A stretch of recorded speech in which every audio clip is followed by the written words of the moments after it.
की हैसियत से आपका स्वागत करता हूं। मेरा नाम अनिल कुमार है और हमें पोस्ट ग्रेजुएट करने के बाद विभिन्न भाषाओं में ट्रेन करके गाइड की लाइसेंस दी जाती है। हम एक लाइसेंस गाइड होते बाबू।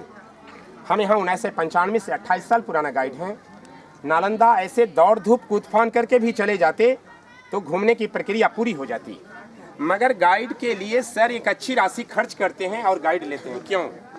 कि मेरा बच्चा कुछ सीख सके और हम कुछ बताएं और आपको कोई फ़ायदा नहीं हो, कुछ नहीं सीखिए तो कोई फ़ायदा गाइड लेने का नहीं है ना। तो मैं आपसे एक रिक्वेस्ट ये करूँगा, आपकी जो एक एक्टिविटी होती है आपस में बातचीत करते हुए चलना, सेल्फी वगैरह लेते चलना, तो वो सब बाद में कर लीजिएगा, है ना। पहले हमें समझाने दीजिए और आपके दिमाग में यदि किसी तरह का प्रश्न उभरता है आप हमसे कर सकते हैं, हम उसका जवाब देने के लिए सक्षम हैं, किंतु शांति बना के सुनना आपका कर्तव्य है। ओके। पूरे विश्व में 3 बड़ा विश्वविद्यालय था, तक्षशिला, नालंदा और विक्रमशिला। तक्षशिला पाकिस्तान में रावलपिंडी के पास है, जहां से चाणक्य का संबंध रहा था। नालंदा आपके सामने है और विक्रमशिला विश्वविद्यालय भागलपुर के पास में बिहार में है। ये नालंदा विश्वविद्यालय है।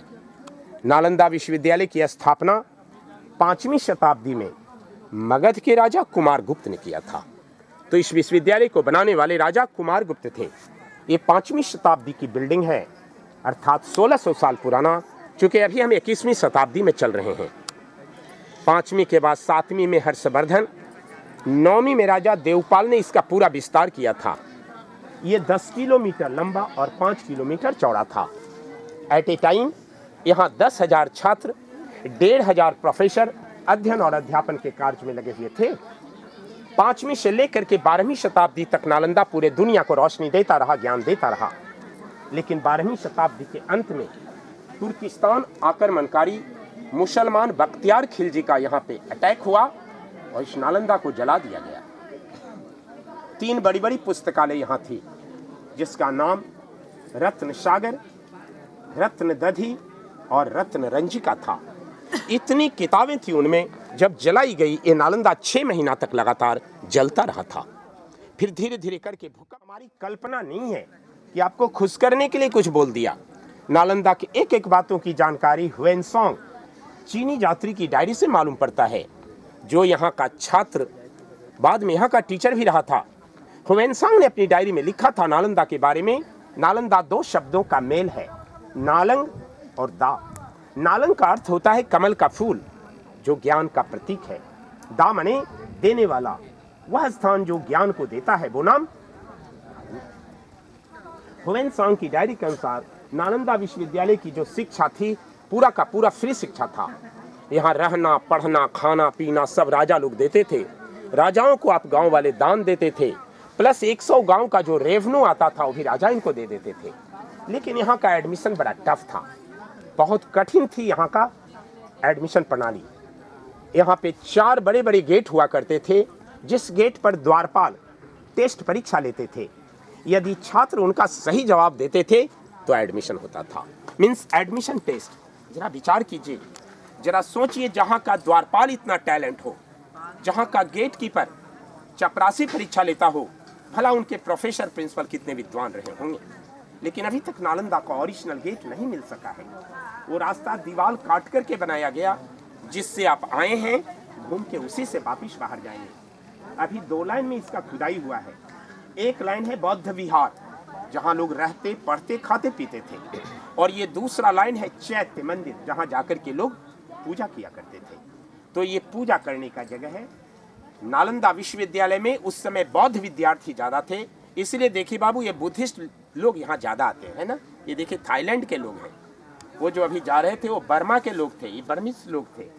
अभी कुछ देर पहले आपने देखा होगा एक श्रीलंका का ग्रुप निकला। तो हर बुद्धिस्ट कंट्री के लोग यहाँ आते हैं, क्योंकि यहाँ बुद्ध आए थे। अब यहाँ एक प्रश्न होता है ना, भाई इतना बड़ा विश्वविद्यालय यहाँ क्यों बना? यूनिवर्सिटी बनी 5वीं शताब्दी में, उससे 1000 साल पहले यहाँ आम का बागीचा था।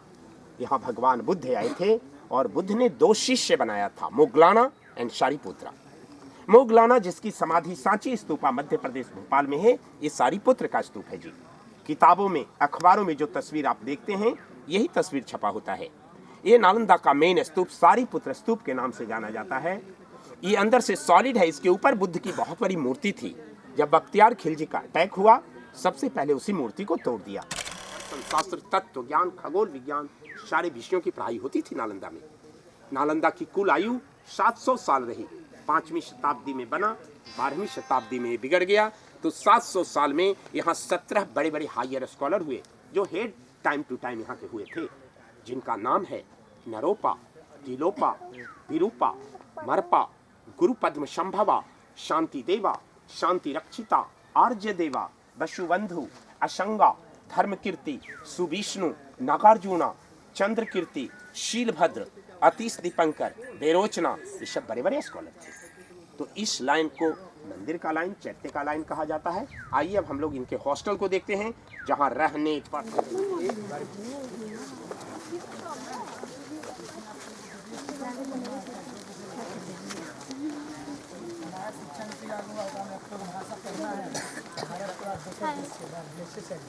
हमने विदेश में जाइएगा आनंद से तो श्रीलंका चल जाइए फिर अच्छी